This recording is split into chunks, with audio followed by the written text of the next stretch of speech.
पढ़े लिखे होने के बावजूद रोजगार के लिए धर धर भटक रहे युवा, वो छात्र जिन्होंने अपना कीमती समय लगाया, साथ ही साथ उनके माता पिता ने खून पसीने की कमाई से उन छात्रों को इस काबिल बनाया कि वो रोजगार हासिल कर सके, बावजूद इसके रोजगार देने का दम भरने वाली हरियाणा सरकार आज छात्रों को परेशान कर रही है, दर दर की ठोकरें खाने को मजबूर है।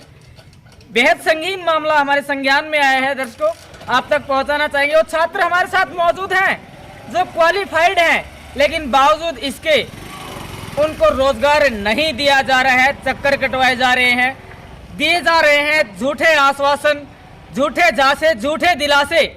अब इन सब के पीछे कौन है, लोग हमारे साथ कौन मौजूद है, इनसे भी बातचीत कर लेते हैं, जान लेते हैं क्या मांगे हैं, क्या कहना है, क्यों इनके साथ धोखा छलावा किया जा रहा है, आखिर किस वजह से इनको परेशान किया जा रहा है। हम मौजूद हैं नारनौल के गांव पटीगरा में, जिस तरह से आप यहां पर देख पा रहे हैं बाबा खेतानाथ राजकीय आयुर्वेदिक हॉस्पिटल के सामने हम मौजूद है।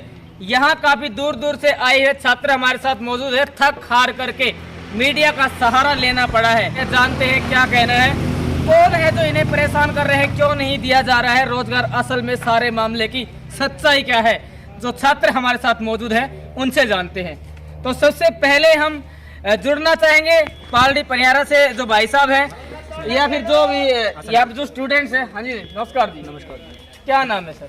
मेरा नाम लव कुमार है जी लव कुमार, ये हाथ में क्या ले रखा है आपने? ये आयुर्वेदिक डिपार्टमेंट का डिप्लोमेंट ऑफर लेटर है जी, जी, जो हमने जी। योग सहायक की भर्ती के लिए भरा था जी जी जी सन 2022 दिसंबर में। जी जी हम सारे जितने भी हम छात्र हैं हम महेंद्रगढ़ के अलग अलग गांव से हैं। जी 2022 में कटिंग निकली थी, जिसमें हमें जो क्वालिफिकेशन मांगी थी उसके अनुरूप हमने ऑनलाइन भर्ती भरी थी योग सहायक की, जी जिसका हमारे पास शॉर्ट लिस्ट आई थी जनवरी में। जी जी 1 तारीख को फरवरी 1 को हमें डिप्लोमेंट लेटर हमारे ऑनलाइन जो हमारा PPP है परिवार पहचान पत्र, उस पर हमारा मैसेज आया था ऑनलाइन डिप्लोमेंट लेटर का।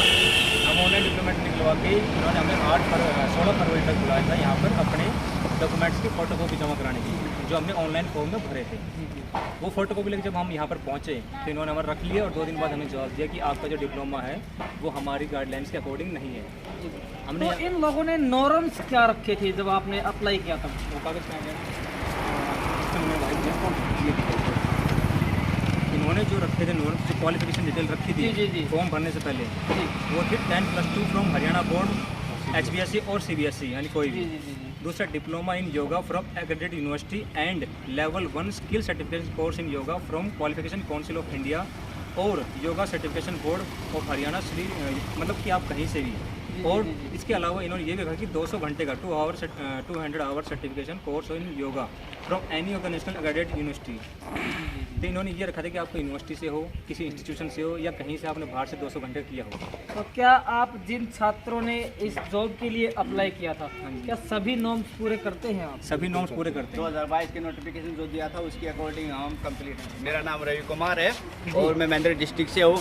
मैं ये कहना चाहता हूँ कि जैसे जो 2022 में योग सहायक की जो भर्ती आई थी उसके अनुरूप हमें जो भी ये डॉक्यूमेंट्स हमारे कंप्लीट है, ये उसी के आधार पे हमें जो डिप्लोमा हमें लगाया था उसी के आधार पे हमारा हरियाणा कौशल रोजगार द्वारा चयन हुआ था। लेकिन उसी के तहत उसी डिप्लोमा के आधार पे हमारा वो लेटर आया है, उसी पे हमारा चयन हुआ था। तो हमें 2 फरवरी 2023 को इन्होंने हमें बुलाया गया था। डॉक्यूमेंट्स हमारे सभी दस्तावेज इनके पास है, तो इन्होंने 16 तक का ज्वाइनिंग का समय दिया था, लेकिन 16 तक हमें वेट किया। 16 तक बोलो आपको 16 के बाद हम यहाँ से आए, जो उन्होंने क्या किया, बोला आपका डिप्लोमा रिजेक्टेड कर दिया गया है। किस वजह से?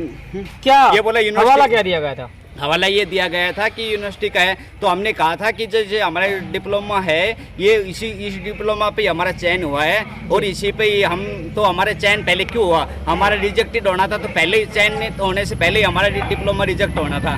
तो अब हमें क्यों रिजेक्ट किया जा रहा है? हम ये नॉर्म्स पूरे कर रहे हैं। जो नॉर्म्स यहाँ पर हरियाणा सरकार के द्वारा रखे गए थे योगा सहायक के लिए, वो नॉर्म्स पूरे करने के बावजूद भी इनको रोजगार नहीं दिया जा रहा है। सबसे बड़ी बात यह है कि जो छात्र हैं वो नॉर्म पूरे करते हुए भी आज दर दर के लिए भटकने को मजबूर है।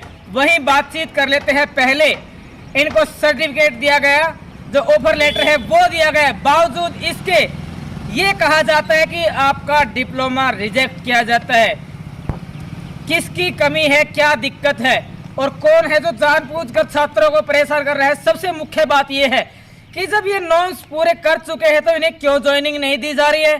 दूसरी बात कि इन लोगों को आखिर ऑफर लेटर क्यों दिया गया, अगर इनका डिप्लोमा रिजेक्टेड था तो किसकी कमी है जो छात्रों को भुगतनी पड़ रही है। और जो छात्र हैं, जो महिला छात्र है, वो भी हमारे साथ मौजूद हैं, काफी दूर दूर से यहाँ पर पहुंचे, उनसे भी बातचीत करते हैं। हाँ जी, नमस्कार बहन जी। नमस्ते, क्या मेरा नाम नाम है? अनु है, मैं कनीना से। जी, कनीना से है। क्या करने के लिए पहुंचे हैं, क्या मन में है, ये चाहते क्या है, क्यों परेशान कर रहे हैं? पता नहीं, हमें आज बुलाया हुआ था इसके बात करने के लिए इस सिलसिले में, और वो सर यहाँ पर है ही नहीं। जी जी जी। वो यहाँ पर मौजूद ही नहीं है। तो यहाँ कोई भी कंसर्न अधिकारी उनके जगह कोई है, पर वो भी कोई नहीं मिला, जो मिलना कोई नहीं चाह है रहे। अधिकारी, वो भी पर मिलना नहीं चाह रहा। मिलना नहीं चाह रहे, अधिकारी मिलना नहीं चाहते उन छात्रों से, जो छात्र इतनी दूर दूर से अपना कीमती समय निकालकर, अपना रोजगार छोड़कर, अपने घर परिवार को छोड़कर कॉलेज में पहुंचे। आखिर धक्के खाए तो कब तक, चक्कर काटे तो कब तक। और जो हमारे साथ मौजूद हैं भाई साहब, उनसे भी बातचीत करें। भाई साहब नमस्कार, क्या नाम है? मेरा नाम अतुल कुमार है जी, कहाँ से मैं हैं? पालड़ी पनियारा गांव से हूँ, महेंद्रगढ़ डिस्ट्रिक्ट। जी, तो क्या करने के लिए पहुंचे आज पट्टीकरण में, क्यों छात्रों के साथ हैं आप खड़े? मैंने इस कैबिन पे लगाया था कि हमें जॉब नहीं मिली, जी जी जी उसके पर्पज में इन्होंने हमें 11 बजे का टाइम दिया। जी जी हम अपने एग्जैक्ट टाइम पे यहाँ पे पहुँच गए थे। जी जी उसके बाद में अब अंदर गए हैं तो ये बोल रहे हैं कि हमारा वो अधिकारी कहीं हेड है, वो कहीं गया हुआ है। जी जी उसके बाद में वो बोल रहे थे कि दूसरा अधिकारी आने वाला है 1-1.5 घंटे में, लेकिन उसका भी फ़ोन आया कि मैं भी नहीं आ रहा। जी जी उसके बाद में हमें ये बोल रहे हैं कि अभी 2 बजे आएंगे। अब हमें 11 बजे बुला के और 2 बजे का टाइम दे रहे हैं, बताओ। 1.5 महीने हमें आश्वासन पे आश्वासन देते हुए निकाल दिए इन्होंने। अब तक हमारी ज्वाइनिंग नहीं करवाई गई है। जी। तो क्या इस संबंध में यहाँ के जो प्रशासनिक अधिकारी है उनके संज्ञान में आपने ये मामला डाला है? क्योंकि सीएम विंडो में तो आप लगा चुके हैं, इसके अलावा क्या यहाँ के इस उपायुक्त महोदय से बात उपायुक्त की है? महोदय के यहाँ पे लगा रखा है, लेकिन उसका कोई अभी हमारे पास पुख्ता जवाब नहीं आया है। वो आने के बाद में तो पता लग ही जाएगा कि क्या है क्या नहीं है। और जब भी हम इनसे फ़ोन करते हैं जी तो ये हम सबको अलग अलग जवाब देते हैं।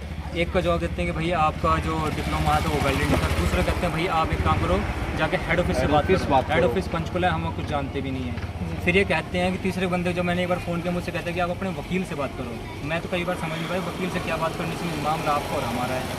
और ऐसे हमें बेरोजगार आदमी को वकील कहाँ से रखेगा प्रोपोर्शनल अपना। इस तरह के अजीब अजीब ये जवाब देते हैं जो इनके हमारे समझ से बाहर है। हम मीडिया के बाद हरियाणा में बेरोजगारी चरम पर है। बेरोजगारी की बात कर ले, हरियाणा टॉप पे है, पूरे भारत में टॉप पर है हरियाणा। वही बातचीत कर लेते हैं। इस तरह से जो छात्र हैं क्वालिफाइड है और इस चीज के लिए एलिजिबल है कि उन्हें नौकरी दी जाए, बावजूद इसके कॉलेज प्रशासन की जो तानाशाही है उसकी बदौलत इन लोगों को दर दर की ठोकरें खाने के लिए मजबूर किया जा रहा है। पूछना चाहेंगे हरियाणा सरकार से, साथ ही साथ जो अधिकारी हैं उनसे भी, कि आखिर इस तरह के जो तानाशाह जो कॉलेज की जो बॉडी है उसके खिलाफ क्या एक्शन लिया जाएगा, कब छात्रों को रोजगार दिया जाएगा, क्यों इनको परेशान किया जा रहा है। क्या कहना चाहेंगे भाई साहब? हम मीडिया के माध्यम से हरियाणा गवर्नमेंट को कहना चाहते हैं कि हमें इस ऑफर के लेटर के तहत हमारे जल्दी से जल्दी ज्वाइनिंग करवाया जाए और हमें परेशान नहीं किया जाए। बस हम इतना आगे का कहना क्या चाहते हैं। कदम होगा? हमारे आगे का कदम है अभी हाईकोर्ट का होगा। जी पहले हम जो आयुष विभाग के जो जिनके अंडर है अनिल विज जी, उनके पास जाने का प्रयास करेंगे। वहाँ हमारी पूरी उम्मीद है कि उनसे हमारी सुनवाई होगी। शिक्षा स्वास्थ्य मंत्री की शरण में जाने को मजबूर हैं छात्र। महेंद्रगढ़ के वो छात्र जो काफ़ी दूर पड़ता है, शिक्षा जो स्वास्थ्य मंत्री जी हैं उनका विधानसभा क्षेत्र, उनका ऑफिस भी बहुत दूर पड़ता है, लेकिन उसके बावजूद भी क्या करें, मजबूरी में जाना पड़ेगा। तो इस वीडियो के माध्यम से, इस खबर के माध्यम से हरियाणा के मुख्यमंत्री और विशेषकर स्वास्थ्य मंत्री श्री अनिल विज जी से हम कहना चाहेंगे कि छात्रों को इस तरह से बेवजह परेशान ना किया जाए, और जो अधिकारी हैं जो इस मामले में जानबूझकर लापरवाही बरत रहे हैं, जानबूझकर छात्रों को दर दर की ठोकरें खाने के लिए मजबूर कर रहे हैं, उनके खिलाफ कार्रवाई की जाए, मामला संज्ञान में लाया जाए, और अगर ये लोग एलिजिबल हैं तो इनकी ज्वाइनिंग है वो इनको दी जाए। अब ये देखने वाली बात होगी कि इस मामले को, इन छात्रों के भविष्य को सरकार कितनी गंभीरता से लेती है, कब तक इनकी समस्या का समाधान हो जाएगा। खबर को ज़्यादा से ज़्यादा शेयर कीजिए। अगर आप भी इसी तरह के मामले से पीड़ित हैं तो हमें अवश्य बताएं, हम बनेंगे आपकी आवाज़ आपके साथ। मैं संजय कौशिक, इंडिया दैनिक न्यूज़ और भारत गौरव न्यूज़। जय हिंद, जय भारत, जय हरियाणा।